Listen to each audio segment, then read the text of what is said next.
Doing some line laps or push-ups or something. All right, you guys can go whenever you're ready. The woman from the Fairbanks Foundation mentioned comparing Indiana to Switzerland, and I know the Indy Chamber also had a trip of lawmakers to Switzerland. I'm curious if you can talk about that idea of comparing Indiana to Switzerland and why we should look at another country that way.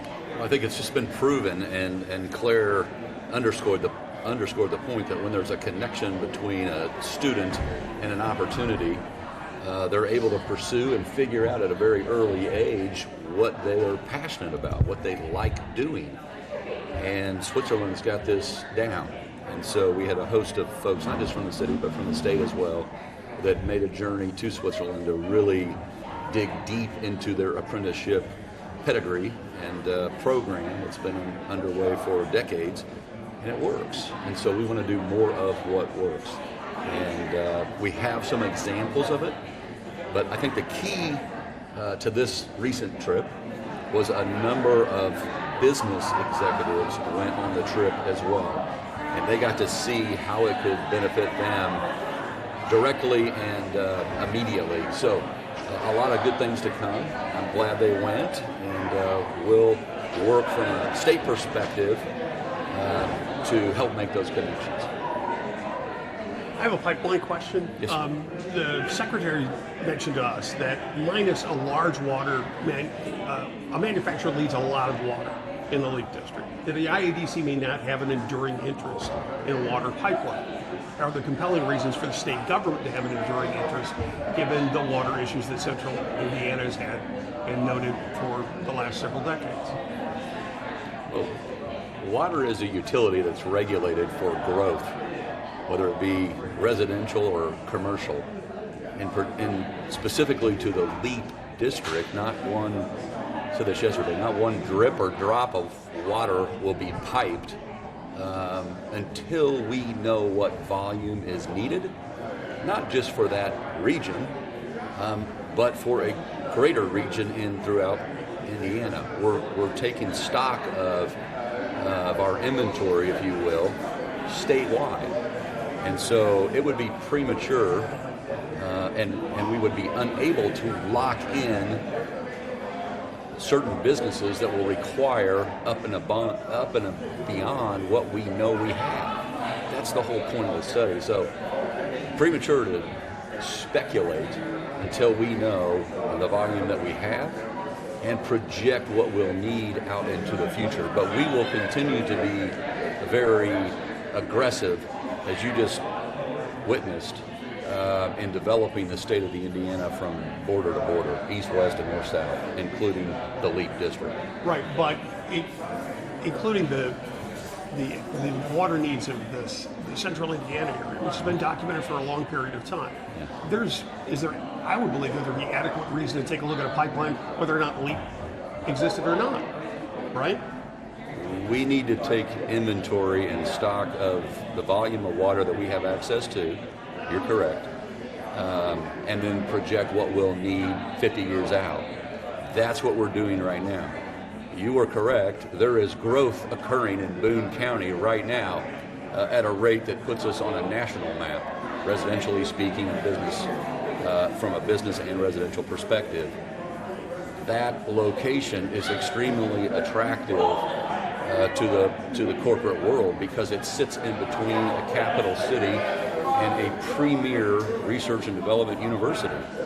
It will continue to be attractive, as will, as we just showed, other parts of our state, again, border to border, from Lake Michigan to the Ohio River.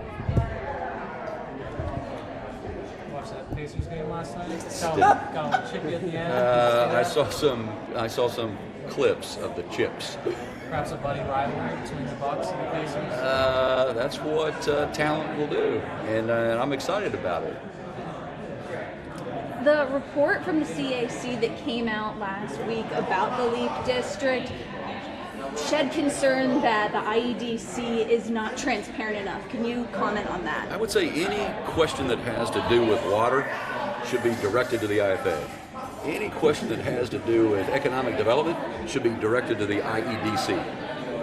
They work in tandem, obviously. water is a utility. It is regulated. No decisions will be made until we know what we got.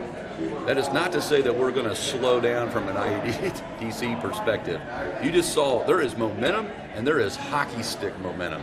We are operating in a straight up scenario right now in terms of economic development, and we'll continue to take that posture. Anything on George McGinnis? What a loss, a giant in more ways than one. I was reminiscing with a childhood friend of mine that George McGinnis and Billy Keller were the first two individuals that I went out and got some memorabilia from, and that dates me, of course. But we're going to miss him.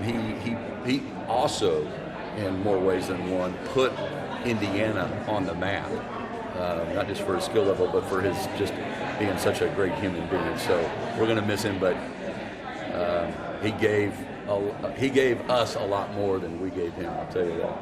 Anything else? Last question.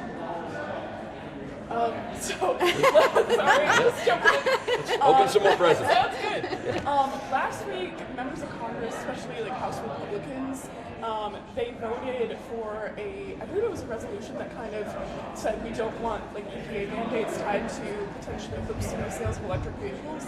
Like even today, we saw that Indiana's really kind of embraced that with like electric vehicle plants, the electric vehicle commission. I think one of the potential projects was like tied to electric vehicles. I guess can you speak to the idea of like Indiana kind of embracing electric vehicles in this sense, like for the future as far as like workforce or anything else? And Indiana won't be left behind. I'll tell you that much right now. We are to be thanked, credited for the future of mobility dating back to the turn of the century in the early 1900s. It was Indiana that was ushering in this horseless carriage, if you will, and we've grown it ever since and now have 5 auto OEMs. We will have a place in determining the future of mobility, and electric will be part of it. And I don't think we're going to go back to a rotary phone on the wall.